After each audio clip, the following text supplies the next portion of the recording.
사람을 세뇌하는 거 굉장히 촘촘하게 쌓아 올린 어떤 단계적인 매뉴얼이 있어야 가능하다고 생각이 들거든요. 이중사고 같은. 그 중에 하나가 또 신어예요. 신어가 뭐냐면요. 이 오세아니아의 공용어인데 기존 영어인 구어를 대체할 어휘를 이 빅브라더가 만든 거예요. 지금부터 말씀드릴 내용은 윈스턴의 동료인 사임이 한 말인데요. 사임은 당의 명령에 따라서 신어사전을 편찬하고 있는 사람입니다. 굉장히 똑똑한 사람이에요. 근데 이렇게 말을 했어요. 정말 아름다운 일이야 단어를 파괴하는 건. 물론 폐기해야 되는 폐기물은 동사와 형용사에 많지. 하지만 제거할 수 있는 명사도 수백 개나 돼.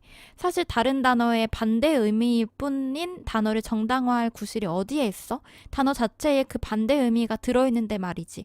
좋다를 예로 들어볼까? 좋다라는 단어가 있는데 나쁘다라는 단어가 왜 필요하지? 안 좋다라고도 말할 수 있는데, 그리고 좋다를 더 강하게 표현하고 싶을 때 뛰어나다라든가 훌륭하다 같은 모호하고 쓸모없는 단어들을 줄줄이 갖는 게 무슨 의미가 있지?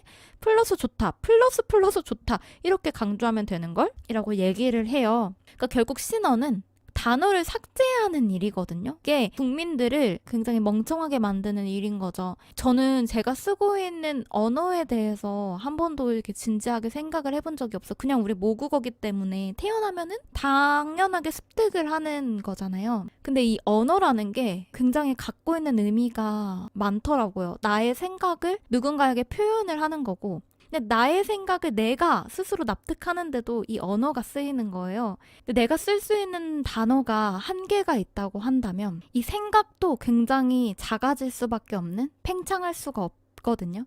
그러니까 이 단어를 삭제하는 과정을 한다는 게 국민들을 세뇌시키고 다 멍청이로 만드는데 가장 좋은 방법이지 않나. 그 언어가 갖는 이 파급력이라는 게 굉장히 크다라는 거를 느꼈어요. 요즘에 책을 안 읽잖아요, 사람들이. 1년에 한 권도 안 읽는다면서요. 근데 책을 왜 읽어야 하냐면 우리가 실생활에서 쓰는 표현들 같은 것들은 우리가 만나는 그냥 사람들한테 한정되어져 있고, 아니면 또 MZ들이 쓰는 언어들 같은 거는 인터넷에서 흔히 쓰는 단어들, 그 단어를 쓰는 게 한정되어져 있으면 생각도 한정되어져 있을 수밖에 없어요. 근데 이렇게 저희가 책을 읽다 보면 다른 사람들이 쓰고 있는 단어들도 저희가 직접적으로 들을 수가 있고, 이런 고정문학 같은 경우에는 옛날에 사람들이 쓰던 단어들도 저희가 접할 수가 있고, 그러니까 우리가 쓸 수 있는 단어들이 굉장히 많아지고, 저도 책을 읽으면서 처음 보는 단어들도 있거든요. 그럼 그런 것도 찾아보고 이런 의미가 있구나 하고 다음에도 한번 써보고, 내 생각을 표현할 수 있는 이 단어의 툴을 굉장히 많이 만들어 놓는다는 게